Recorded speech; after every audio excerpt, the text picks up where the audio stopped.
দরজায় দাঁড়িয়ে আমাদেরকে টেনে টেনে জান্নাতে ঢুকাবেন।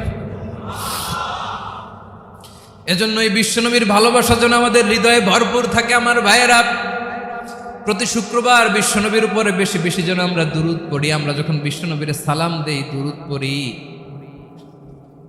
একদল স্পেশাল ফেরেশতা আছে যারা বিশ্বনবীর দুরূদটা নিয়ে সরাসরি বিশ্বনবীর রওজায় যায়, যে বলে অমুকের বেটা অমুক আপনারে সালাম দিয়েছে। বিশ্বনবী নিজ কবরের থেকে নিজেই সালামের উত্তর দেয়। বিশ্বনবীর ভালোবাসা যেন আমাদের হৃদয়ে থাকে। বিশ্বনবীর সুন্নাহ দিয়ে যেন আমাদের জীবনটাকে সাজাই। পারা যাবে ইনশাআল্লাহ। বিশ্বনবীর ভালোবাসা ছাড়া কেউ জান্নাতে ঢুকতে পারবে। বিশ্বনবীর পক্ষে আমরা বলবো, বিশ্বনবীর পক্ষে আমরা লিখব, বিশ্বনবীর জন্য আমরা আমাদের কলিজার রক্ত বিলিয়ে দিব। ঠিক কিনা বলেন? সেদিন বিশ্বনবী ছাড়া কেউ সুপারিশ করতে পারবে না। 5 নম্বর আল্লাহ বললেন, মান যাল্লাযী ইয়াশফাউ ইনদাহু ইল্লা বিইذনি। কে আছে সুপারিশ করবে আল্লাহর সামনে? আর আপনি আপনার বাবার দরবারে যে সেজদা দেন, হ্যাঁ?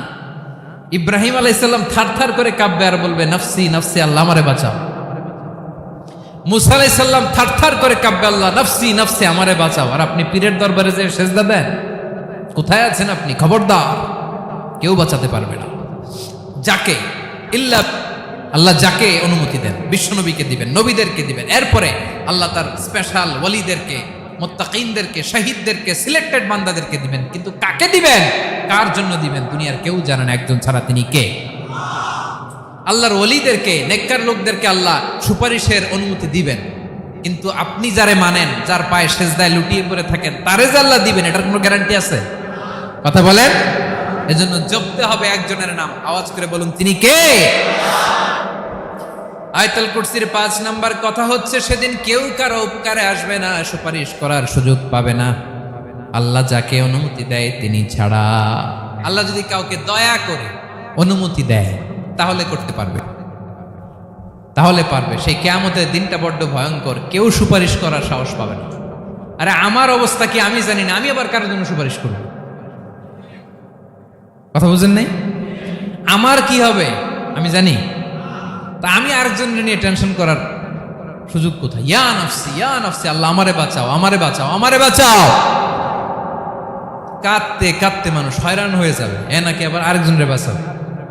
বিশ্বনবী বলেন, বিশ্বনবী একবার ছাগলের রান খাচ্ছিলেন। রান খেতে খেতে বিশ্বনবী বলেন, আনা সাইয়্যিদুন নাসি ইয়াউমাল কিয়ামা,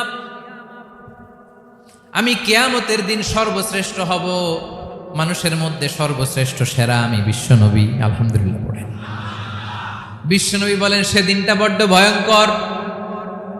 সেদিন কেউ কারো কোনো উপকারে আসবে না, বন্ধু বন্ধুর কাজে আসবে না, স্ত্রী স্বামীর উপকারে আসবে না, স্বামী স্ত্রীর উপকারে আসবে না, পীর সাহেব মুরিদরে বাঁচাতে পারবে না, মুরিদ পীর সাহেবরে বাঁচাতে পারবে না, নেতা কর্মীর পরিচয় দিবে না, কর্মী নেতার পরিচয় দিবে না, ভাই বোনকে চিনবে না, বোন ভাইকে চিনবে না, বাবা তার সন্তানকে চিনবে না, মেয়েকে দেখে মা দৌড়ে দৌড়ে পালাবে। বড্ড ভয়ঙ্কর দিন। বিশ্বনবী বলবেন, জমিনটা এখনকার মতো থাকবে না, পুরো জমিনটা সমান হয়ে যাবে, ফ্ল্যাট। এখন তো গোল, তখন ফ্ল্যাট। সবাই এক জমিনের উপরে দাঁড়াবে, সূর্যটা মাথার কাছে চলে আসবে, সূর্যের গরমে মানুষের মাথার মগজ গলে গলে কানের ছিদ্র, নাকের ছিদ্র দিয়ে বেয়ে বেয়ে পড়বে। আহ, সবাই হয়রান, পেরেশান, ক্লান্ত শ্রান্ত। মানুষগুলো বলবে বাঁচার কোনো উপায় নাই। 50,000 বছর মানুষ এরকম দৌড়াবে, চিৎকার করবে, কাঁদবে, বাঁচার কোনো উপায় নাই। সবাই বলবে, আহ, আল্লাহ যদি বিচারটা শুরু করতো, যা হবার হবে, আগে বিচার শুরু করুন। বিচারই শুরু হয় না, বিচার শুরু হইতেই 50,000 বছর। আল্লাহ, 50,000 বছর, 5,000, 15,000 না, 50,000 বছর এরকম যাবে। মানুষগুলো কাঁদতে কাঁদতে বলবে,